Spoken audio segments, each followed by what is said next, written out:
نحمده ونصلي على رسوله الكريم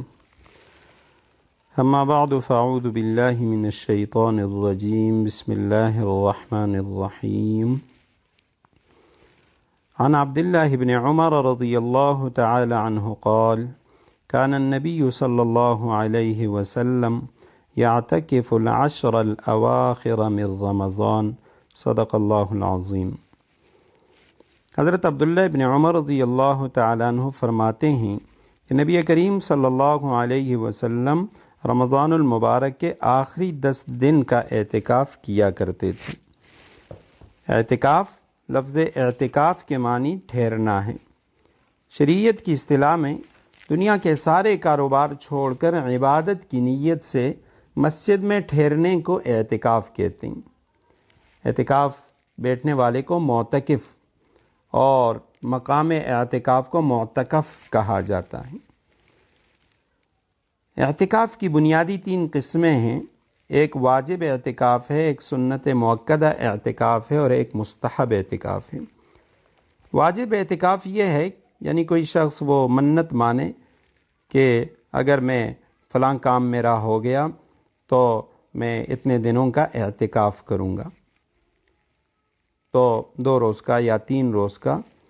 تو اس کے لیے ضروری ہے واجب اعتکاف میں روزہ بھی شرط ہے۔ اگر کوئی شخص اس اعتکاف میں یہ بھی نیت کرے کہ میں بغیر روزے کے اعتکاف کروں گا، منت اعتکاف میں، نظر اعتکاف میں، تب بھی اس کے لیے روزہ رکھنا ضروری ہے۔ سنت مؤکدہ جو اعتکاف ہے یہ رمضان المبارک کے آخری عشرے کا اعتکاف ہے، اور یہ اعتکاف 20ویں روزے کی شام یعنی غروب آفتاب کے وقت سے پہلے شروع ہوتا ہے اور عید کا چاند نظر آنے پہ ختم ہو جاتا ہے۔ اب خواہ چاند وہ 29 کا ہو یا 30 کا ہو، اور اس اعتکاف کا حکم یہ ہے کسی شہر کسی بستی میں اگر ایک آدمی بھی یہ سنت اعتکاف نہیں کرے گا تو وہاں کے تمام مسلمان گناہ گار ہوں گے، اور اگر کسی محلے کے اندر ایک مسجد کے اندر ایک آدمی بھی اعتکاف کر لے گا تو سب مسلمانوں کے ذمے سے اعتکاف اتر جائے گا۔ تو یہ دوسری قسم ہے اعتکاف کی۔ تیسری قسم اعتکاف مستحب ہے۔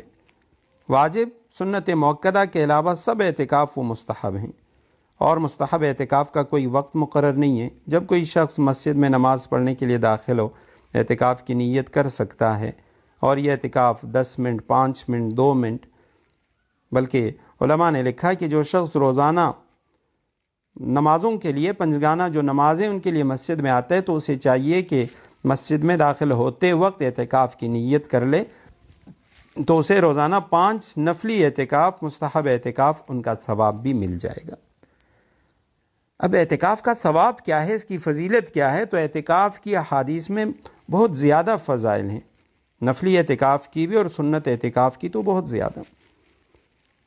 اور احادیث میں آتا ہے کہ بعض نیکیاں جو اعتکاف میں بیٹھنے والا حالت اعتکاف کی وجہ سے نہیں کر سکتا، مثلا کسی کی بیمار پرسی ہے، جنازے میں شرکت ہے، تو اعتکاف کی برکت سے اللہ سبحانہ وتعالی بغیر شرکت کے ان کو اس کا اجر و ثواب عطا کرتے ہیں۔ عبداللہ ابن عباس رضی اللہ تعالیٰ عنہما کی روایت ہے، سنن ابن ماجہ کی، حضرت صلی اللہ علیہ وسلم نے اعتکاف کرنے والے کے بارے میں فرمایا وہ گناہوں سے رکا رہتا ہے اور اسے نیکیوں کا ثواب، ان نیکیوں کا ثواب جنہیں وہ نہیں کر سکتا، نیکیاں کرنے والوں کی طرح اس کو اجر و ثواب دیا جاتا ہے۔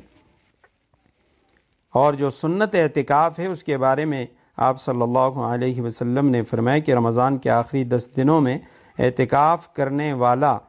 وہ یوں ہے، من اعتکف 10 فی رمضان کان کحجتین وعمرتین، جو رمضان کا آخری عشرے کا اعتکاف کرے اسے 2 حج 2 عمرے کے برابر ثواب ملے گا۔ ایک حدیث میں ارشاد ہے کہ جس شخص نے دین کی عبادت سمجھ کر یقین کے ساتھ ثواب کی غرض سے اعتکاف کیا، اس کے گزشتہ تمام صغیرہ گناہ بخش دیے جائیں گے۔ عبداللہ ابن عباس رضی اللہ تعالیٰ عنہ سے روایت ہے کہ جس شخص نے محض اللہ سبحانہ وتعالیٰ کی خوشنودی اور رضامندی حاصل کرنے کے لیے صرف 1 دن کا اعتکاف کیا تو اللہ سبحانہ وتعالیٰ اس معتکف اور دوزخ کے درمیان 3 خندقیں حائل کر دیں گے، جو لمبائی اور چوڑائی میں خافقین سے زیادہ وسیع ہوں گے۔ اب حدیث کے اندر خافقین کا ذکر ہے، تو خافقین کا کیا معنی ہے؟ بعض علماء نے لکھا ہے اس کے معنی مشرق و مغرب، یعنی صرف ایک دن کے اعتکاف پہ 3 خندقیں، اور ایک خندق کی جو چوڑائی ہے وہ مشرق و مغرب کے درمیان جتنا فاصلہ اتنا فاصلہ۔ اور بعض علماء نے اس کا معنی آسمان و زمین کے درمیان جو خلا ہے وہ کیا ہے کہ اتنا، وہ اس کے 3 برابر اللہ سبحانہ و تعالیٰ اس کو ایک دن کے نفلی اعتکاف پر دوزخ سے دور فرما دیتے ہیں۔ صحابی رسول عبداللہ ابن انیس رضی اللہ تعالیٰ عنہ وہ دیہات میں رہتے تھے، مدینہ سے باہر رہا کرتے تھے، اور رمضان المبارک کی 23ویں شب میں اعتکاف کرنے کے لیے مدینہ طیبہ آتے۔ 22ویں روزے کو عصر کے بعد مسجد نبوی میں داخل ہوتے، رات بھر اعتکاف کرتے اور صبح کی نماز پڑھ کر مسجد سے نکلتے۔ اور اسی طرح حضرت شیخ الحدیث زکریا رحمہ اللہ، انہوں نے اپنی کتاب فضائل اعتکاف کے اندر لکھا ہے، روایت نقل کی ہے کہ جو شخص پنجگانہ نمازوں کے لیے جو مسجد بنائی گئی ہے اس مسجد میں مغرب سے لے کر عشاء تک اعتکاف کرے، جس مسجد کے اندر 5 وقت کی نماز ہوتی ہے اس میں مغرب سے عشاء تک اعتکاف کرے، جس میں قرآن کریم کی تلاوت، نوافل وغیرہ ادا کرے، کوئی دنیاوی بات نہ کرے، تو اللہ سبحانہ و تعالیٰ اس کے لیے جنت میں ایک محل بنا دیتے ہیں۔ تو نفلی اعتکاف یعنی اتنا کم بھی ہو سکتا ہے اور اس پر بھی اللہ سبحانہ و تعالیٰ اتنا بڑا اجر و ثواب عطا فرماتے ہیں۔ اور ایک روایت میں ہے کہ جامع مسجد کے اندر اعتکاف، وہ مسجد جہاں پہ جمعے کی نماز ہوتی ہے، وہاں ایک اعتکاف جو ہے وہ 500 اعتکافوں کے برابر ہے۔ جامع مسجد کے اندر اعتکاف 500 اعتکافوں کے برابر ہے۔ اور اعتکاف کے کئی فائدے ہیں کہ جس میں بندہ اگر آرام بھی کر رہا ہے تب بھی وہ اللہ کے در پہ پڑا ہوا ہے اور وہ عبادت کے اندر اس کا وہ وقت شمار کیا جاتا ہے۔ اعتکاف کے لیے علماء نے لکھا ہے 7 شرائط ہیں۔ مسلمان ہونا، کافر اعتکاف کا اہل نہیں ہے، اور اسی طرح عاقل ہونا، مجنون یا چھوٹا بچہ جس میں تمیز نہ ہو وہ اعتکاف، اس کا اعتکاف درست نہیں ہے۔ سمجھدار بچہ ہو تو اس کا جو اعتکاف ہے وہ درست ہے۔ اور اسی طرح باجماعت نماز والی مسجد میں اعتکاف کرنا، سنت اور واجب اعتکاف روزے کی حالت میں ہونا، اور اعتکاف کے لیے مرد و عورت دونوں کا جنابت سے پاک ہونا، خواتین کا مخصوص ایام کی حالت میں نہ ہونا۔ چنانچہ اگر عورت کو دوران اعتکاف ماہواری یا نفاس آ جائے تو اس کا اعتکاف ختم ہو جائے گا۔ اور اسی طرح اعتکاف کے کچھ آداب ہیں کہ ثواب اور نیکیوں کی باتیں کرے، اور